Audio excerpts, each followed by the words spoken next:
Aunty के घर में जब भी आते हैं कुछ ना कुछ नया गुरुजी सत्संग शेयर कराते हैं।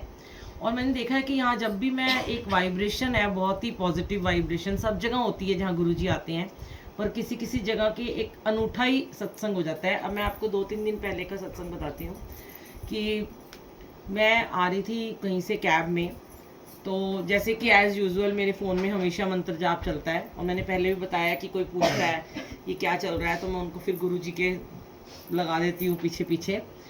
तो उस समय ना मन में ये भाव आता है कि कोई सुनना चाहे या ना सुनना चाहे, पर हमें गुरुजी के बारे में बताना ही है। जैसे कि ऐसे लगता है कि ये ना हमारी सेवा है, हमें उसको छोड़ नहीं सकते हम।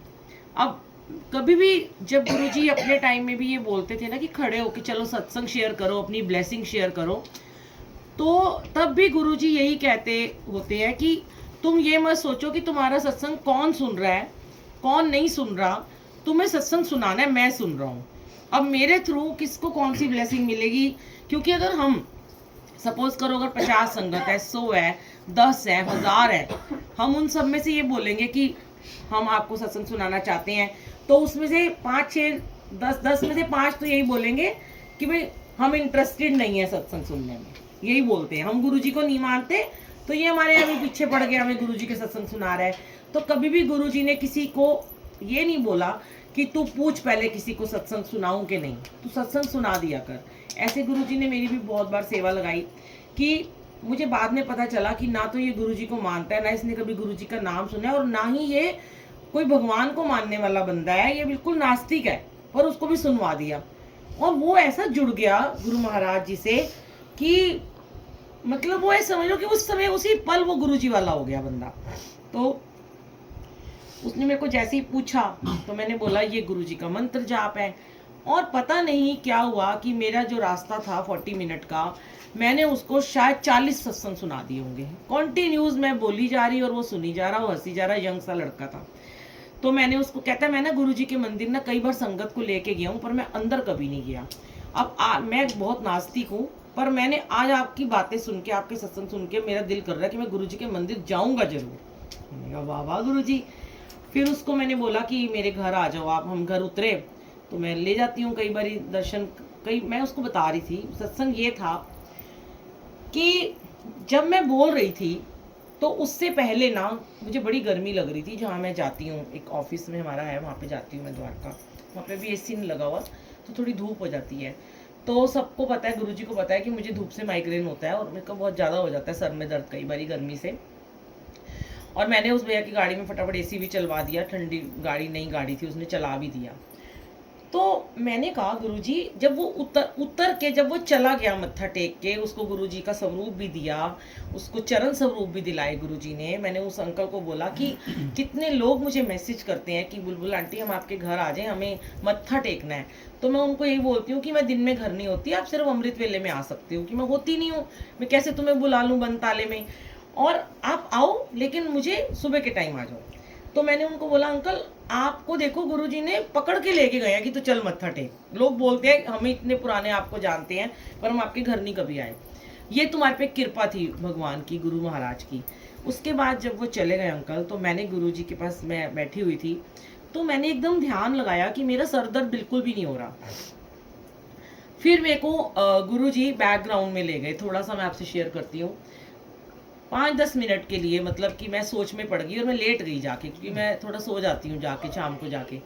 तो मेरे को ना एकदम पूरा चलचित्र की तरह घूम गया। तो मैं कह रही थी गुरुजी मुझे इतना माइग्रेन रहता था कि मैं बोलती थी ना अगर, तो मेरा सर दर्द होता था। अगर मेरे कमरे में टीवी किसी ने चला दिया तो मैं चिल्लाती थी, शोर मचाती थी, इतना डिप्रेशन था कि इसको बंद कर दो। लाइट कोई ऑन कर दे तो मैं कहती थी इसको बंद कर दो, और मेरी बात कोई ना सुने तो मैं रोना शुरू हो जाती थी, और इतना माइग्रेन होता था। और मुझे बोलना उस समय बिल्कुल पसंद नहीं था, मैं कहती सब चुप हो जाओ, शांत हो जाओ। तो मैंने कहा गुरुजी मुझे अब याद आ रहा है कि मेरा माइग्रेन आपने कैसे ठीक किया। धीरे धीरे आपने मेरा सर दर्द लेते चले गए, निकालते चले गए, जो कि इतना बुरे तरीके से, जब सर्वाइकल और माइग्रेन इकट्ठा हो जाता है तो आपको पता है फटता है दिमाग, ब्रेन हैमरेज भी हो जाता है डॉक्टर बोलते हैं। तो ये पूरा का पूरा स्टिफ हो जाता था, और ये नसें ऐसे लगता था कि मेरे को ब्रेन ट्यूमर है, उस टाइम मुझे फील होता था। और बहुत बार MRI वगैरह कराया, सब कुछ नॉर्मली निकला। और मैंने गुरुजी से बात कर रही थी, गुरुजी ने मुझे कहा कि तुझे पता है कि मैंने तुझे कैसे ठीक किया?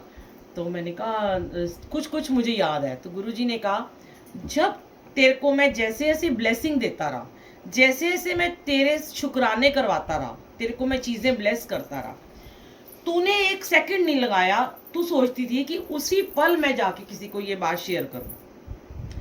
और बहुत लोगों ने उस समय मुझे, जब मैं सत्संग शेयर करती तो मुझे बोलते थे, जैसे मुझे ये मिला, मुझे वो मिला, मेरे बेटे को कुछ मिला, मेरी बेटी बाहर गई, जो भी मुझे मिला, तो मुझे बहुत सारे लोग बोलते थे, सेवादारों में ही नाम नहीं लूंगी, बोलते थे कि आंटी आप इतना बोलते हो ना, आपको नजर लग जाएगी।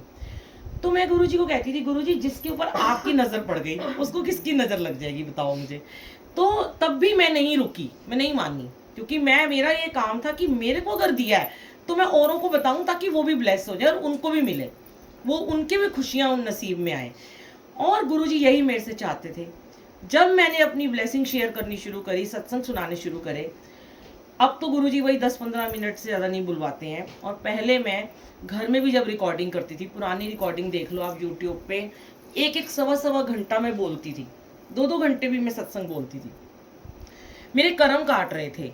और जब मुझे धीरे धीरे ये ध्यान आना शुरू हुआ कि मैं इतना बोलती थी कि मेरा सर दर्द गायब हो जाता था बोलते बोलते, तो गुरुजी ने कहा वो मैं तेरा सत्संग शेयर करवा के, तेरे को बुलवा के, मेरे गुणगान गवा के, गुरु की महिमा लोगों को सुना के मैं तेरी बीमारियां ठीक करता रहा। अब बात यहाँ पे ये आई थी कि उसी के अकॉर्डिंग एक मैंने मैसेज लिखा था कल परसों, मैंने सोचा था मैं यहाँ पे शेयर करूंगी कि बहुत सारे संगत प्रश्न पूछते हैं हमसे कि आंटी मेरे को वॉइस मैसेज आते हैं, नंबर तो सेव कई बार नहीं होता, लोग लिख देते हैं, मुझे अपना सत्संग शेयर करना है, तो हम कहाँ पे करें? तो मैं उनको बोलती हूँ आप कहीं भी कर लो।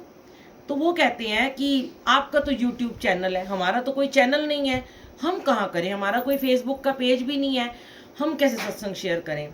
फिर वो कहते हैं कि हम किसी सत्संग में जब जाते हैं, मैंने उनको कहा कि सत्संग में जाके बोल देना कि मुझे सत्संग शेयर करना है, ये नेचुरल सी बात है। अब सत्संग में सब तो शेयर नहीं करते हैं, कोई कोई 1-2 ही करते हैं। वो आंटी ने बोला कि जहाँ मैं रहती हूँ वहाँ बहुत बड़े बड़े सत्संग होते हैं, मैंने कई बार बोला पर मुझे किसी ने कभी सत्संग शेयर नहीं करने दिया। तो ठीक है, उनके होंगे अपने कोई रूल रेगुलेशन, या संगत ज़्यादा होती होगी, जो भी हम नहीं उसमें बोल सकते। फिर उन्होंने कहा कि मेरा बड़ा मन करता है तो मैं आपको भेजूं। तो मैंने उनको बोला या तो आप मुझे अपनी 5 मिनट की वीडियो रिकॉर्डिंग करके भेज दो, मैं उसको यूट्यूब पे डाल दूंगी, पर अगर आप मुझे ऑडियो भेजोगे तो मुझसे ऑडियो वीडियो गुरुजी के स्वरूप पे नहीं डालनी आती मुझे। हाँ मैं ये कर सकती हूँ, मैं आपका सत्संग किसी ग्रुप में भेज सकती हूँ, पर आप सोचो कि आपका नाम भी होना चाहिए, आपकी फ़ोटो भी आनी चाहिए, वो गुरुजी की मर्जी होगी। उसके बाद गुरुजी ने क्या उनको कहा, वो फिर भी नहीं मानी, वो कहने लगी नहीं मुझे तो सत्संग शेयर करना है, किसी बड़े प्लेटफॉर्म पे करना है।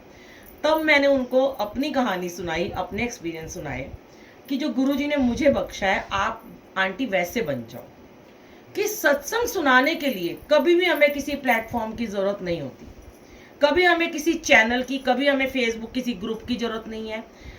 आपको गुरु की महिमा सुनानी है, आप घर में काम करने वाली अपनी हेल्पर को सुना दो, आप ऑटो में बैठे हो ऑटो वाले को सुना दो, जैसे मैं करती हूँ, कैब वाले को सुना दो, मैं शॉप पे जाती हूँ, मार्केट में जाती हूँ, तो वो कई बार पूछते हैं मंत्र जाप या चल रहा होता है ये गुरुजी, तो मैं उनको ही सत्संग सुनाना शुरू कर देती हूँ।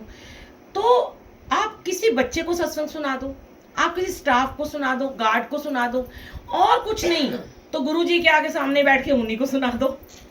सत्संग सुनाने से मतलब है। अब आप सोचो कि आपको प्लेटफॉर्म चाहिए तभी आप सत्संग शेयर करोगे, ऐसा नहीं होता। ये उनके लिए आंसर है जो हर वक्त एक ही शिकायत करते हैं कि हमें कोई सत्संग नहीं शेयर करने देता। क्योंकि सत्संग के बाद अगर सपोज करो आज मैं सत्संग शेयर कर रही हूँ, सबको जाना भी होता है, फिर डांस भी करते हैं, लंगर भी खाते हैं, हम कहते हैं लंगर के टाइम पे आप शेयर कर लो, अगर किसी को करना है तो लंगर के टाइम पे कर लो। लेकिन अगर एक ही सत्संग में 10 लोग बोलेंगे हमें शेयर करना है तो नहीं पॉसिबल होता। ये उनकी गलती नहीं है सेवादारों की। पर अगर आपको सत्संग शेयर करने का इतना मन करता है, आपस में कर लो, मम्मी से कर लो, बेटी से कर लो, बेटे से कर लो। कई बार मेरे बच्चे हैं सत्संग नहीं सुनना चाहते थे शुरू में, पर मैं जैसी गाड़ी में बैठती थी मैं जबरदस्ती उनको सत्संग सुनाती थी।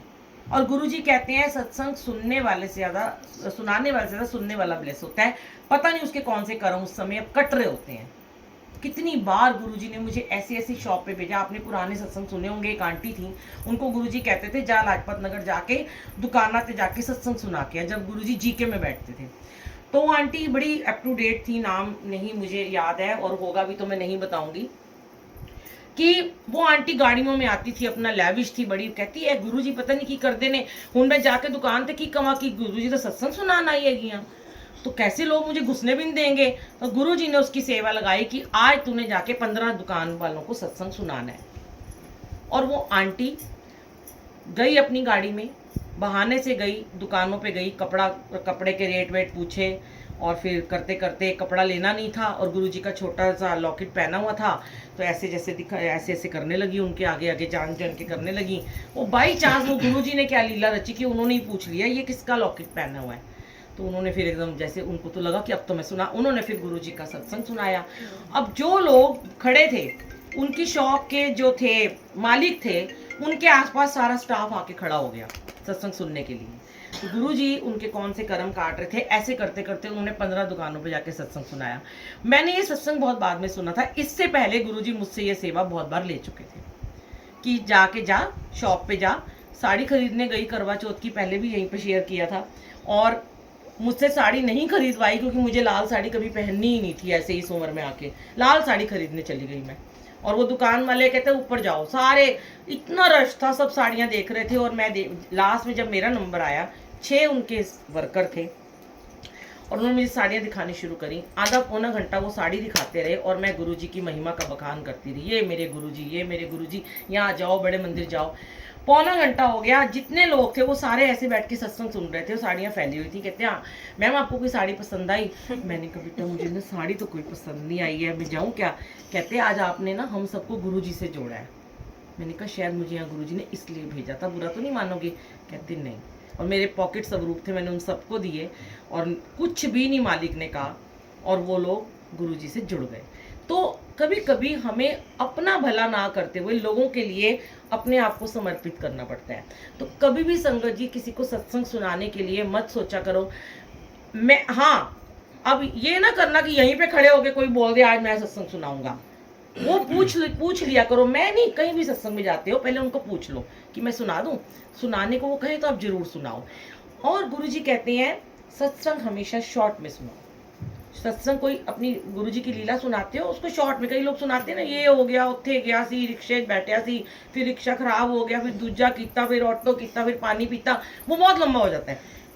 जो आपकी सत्संग की मेन है ना वो सुनाओ कि गुरुजी ने आपके लिए क्या किया और आपको कैसे ठीक किया और आपको क्या दे रहे हैं, वो होती है ब्लेसिंग। तो इसलिए शुक्राना किया करो, बस ये याद रखा करो, कोई सुने ना सुने, मैं तो सच में पीछे ही पड़ जाती हूँ बंदे के। मेरे को तो ऐसे लगता है वो कहेगा कि जब तक मेरे अंदर गुरुजी को डाल नहीं देगी ना, ये मेरा पीछा नहीं अब छोड़ने वाली है, अब तू बुरा मान या भला मान, मैं तेरे को सुना के ही जाऊंगी, जैसे आप लोग बैठे हो। थैंक यू सो मच गुरुजी, जय गुरुजी। कोई सोचता होगा आंटी